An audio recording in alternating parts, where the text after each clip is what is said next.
spend some time talking about how you plan to get there with your vehicle, how to prepare a vehicle so that you can get there, how to store food, how to, and a lot of that, is in my books, The Secure Home, on developing an actual survival residence or retreat. I still give enough of that in strategic relocation that people can really move ahead with preparing what they need to do. One of the ways to prepare, and this is for people who have to stay within a major metro area, or at least in a portion of that, because of job, they need to make some minimum survival preparations of the suburban residence that they have. If they can move, for example, and pick a place that's got a half an acre lot, for example, so that they can grow a decent sized garden, so that they can have a few chickens, that's a benefit. They need to pick homes that have basements in them. Basements provide you the ability, one, to store things in private, to put concealment in that is not, you're not capable or not as easy to conceal if you're an above ground structure.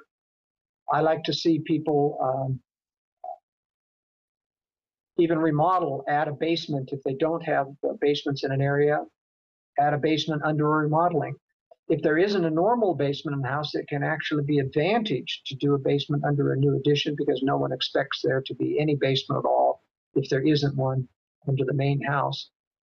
All of this goes towards helping people understand that if you are in a major metropolitan area, you may have to wait it out. If you don't get out in time, the worst thing you can do is try to jump on the freeway once it's already clogged or when it's imminently going to get clogged. It's better to sit back and wait for things to clear out a little bit and then come out a couple of weeks later. So I recommend that everybody who's got a contingency plan for getting out of Dodge also prepare to stay 2 weeks closed up and concealed in hidden storage or hidden areas within their own home. Sure. Let me add this caveat. A lot of people rely too much on guns, but then others don't rely on them at all. If you've got firearms, A, you better have ammo, a lot of it, and B, you better know how to use that firearm. So I think so many people buying 3, 4, 5, 6 million guns a month now, all-time record, they're not getting training. And the number one issue with a gun is get the training, and also think out, what are your rules of engagement? When do you use it? And there's also a point about how to conceal it. And I believe, and I talked about this in my World Affairs briefing a couple of weeks ago when we talked about Obama's executive order on commandeering national resources. It's based upon the National Production Act of 1950, which, as I said, repealed the right to commandeer things. That has to be redone if they're going to implement that executive order. But still in the National Production Act of 1950 is a section which outlaws hoarding. And it's still on the books today. It's still valid today. You can be fined $1,000 a day or something for hoarding anything that the government says is a scarce resource. And it mentions things relative to residences as well. It's not just industrial materials. And so if they declare food a scarce resource, you can be prosecuted for having food storage. And it doesn't matter to the government if you had it 10 years ago. If you got it when they declared a scarce resource, it can be confiscated and you can be fined or imprisoned for it. And that's why I say it's absolutely essential that if you have food storage, you must prepare to put it away in concealed storage. There's also a strategy involved in this. If you got a mob coming down the street, you're not going to be able to avoid it. You don't want to shoot good people just because they're desperate. I will. Well, what I'm saying is it's unproductive if it's too big to overcome. Sure, no, I understand. So let me guess, you're about to say, have a few guns, some dummy food to give them. Or not even the guns. What I'm saying, you have a few food left on the shelves, you open your door, you don't lock it so they don't have to break it down. You get into your secure storage that's concealed and you disappear. They come in and take the food, and when it's gone, they go somewhere else. Now that's a wise strategy, you see, for surviving to live another day, and they don't get your real food storage. And if the government comes into inventory food and take from people who have stored in a forethought, they don't get your food because it's concealed. Joel, we've gone over an hour and 20 minutes here. So much incredible information. We'll obviously have to do another interview or maybe even get you in town here. I brought a lot of points up. It's been amazing. all the issues you've covered here. You've done a great job answering all my questions.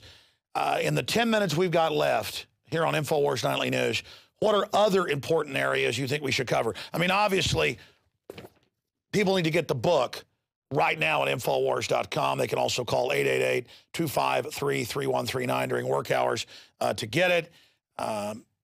But what do people, out there who have no knowledge, what else can they do to get started? I mean, I think that's my message is, shouldn't they just get started investigating?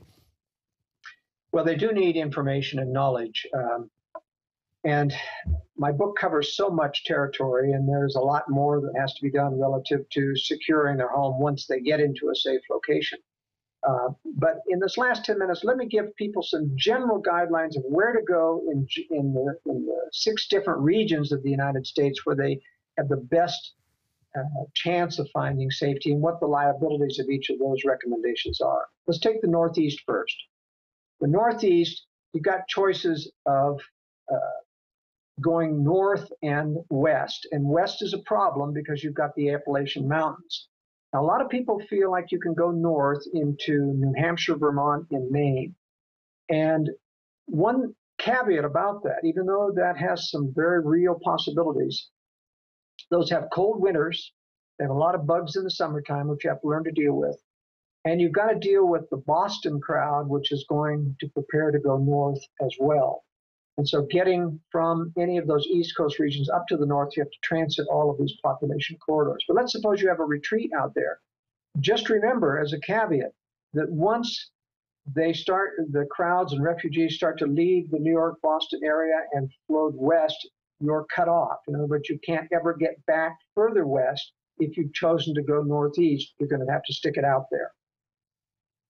One of the other options, of course, for people in that northeast area is to go to northern Pennsylvania. That's probably the most unpopulated area in the northeast, even more so than upstate New York. Above Interstate 80 is what I'm talking about. Hardly any towns, almost all rural land, growable land. I don't know why it's never developed, but it's an excellent position. From the southeast, in the Carolinas or Georgia, people want to head toward the mountains. The Blue Mountains down there, the southern chain of the Appalachian, is the best retreat area. But it will tend to get a little bit overcrowded as all of the people retreating to mountains from the southeast as well as Florida will end up towards the front range of the Blue Ridge Mountains or southern Appalachians. So the even higher, my highest rated area is what's called the Cumberland Plateau, and this is in southern Kentucky down through eastern Tennessee.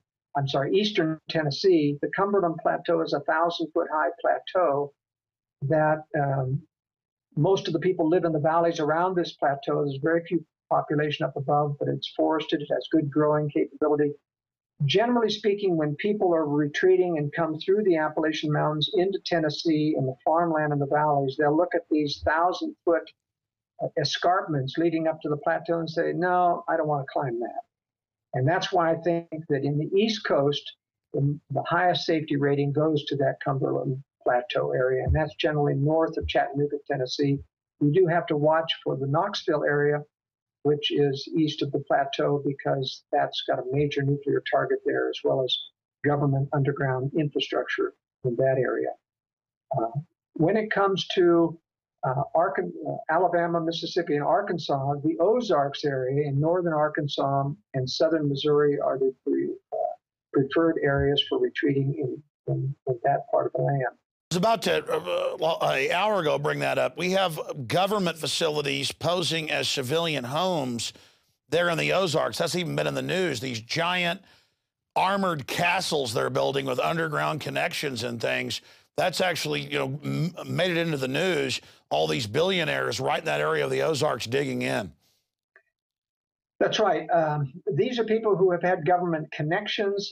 I don't think most of them, but a very few of them, might be actual direct government, dark side operators, that the type that are moving to Colorado. But you're right. Some very unfortunate, unwise, wealthy people have built some castles there that are just so high profile. I don't think they have a prayer of surviving because they're too high profile. It's an unwise strategy. They're building classical castles. No. What's wrong with the castle defense? Well, you can always roll up a bigger tank. That's the problem. Anytime you have a fixed fortress mentality, you're dealing with a government that eventually will get to you if you resist. It's okay, you know, for against people, but I think ultimately the government's going to be the problem. So the answer is don't get noticed. That's right. Stay low profile, and it's no matter how much money you have, it's better to spread that money into multiple eggs in multiple baskets rather than try to make a huge fortress that is obvious, something that everyone for 100 miles around is going to know about. Well, that's what my instinct has told me, is that I live in close to Austin, but try to buy this inexpensive shack, you know, 100 miles in the absolute cruddiest area possible, and just have an underground, you know, stored food there and basic necessities. And that's what I'm looking at right now, just absolutely middle of nowhere. And it's important when you live near a nuclear target. There are certain cities, about 15 or 16 cities I've identified in their targeting maps in strategic relocation. When you live or have to live in one of those, it's important to relocate to behind a mountainside in that area so that you're not in that visible radiation map of a nuclear weapon going off. Is that why Texas is so bad? Is it has so many military bases? I mean, I live in Austin, Texas. Well, I live outside Austin now. I mean, just a general selfish question. What would you do if you lived in Central Texas? Well, I would get west into the hill country. There are no military bases other than San Antonio, so you need to steer clear of that. But I think the hill country farther west. Sure, I noticed in your book you speak well of the hill country. That's where I live, is away from San Antonio, but out to the west. That's right. And that's the preferred place. It's close enough to commute, and yet it's got enough hills to give you shielding, and there is water underground there, so I think it's survivable. How did you do all this research? I mean, the U.S. is so giant. I live there, and you even know about that area. It's a tiny area. Well, as I say, I've designed homes all over the United States for the last 40 years, and so when you get into those areas and you stay and you supervise construction, you get to know the area.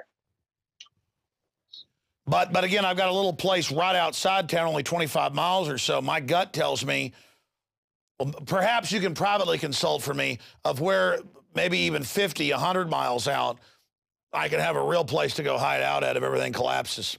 Yeah, definitely a person as high profile as you are, Alex, needs to have multiple retreats. Because I've had the debate with my wife. You know, she grew up all over the world. Her dad was a diplomat.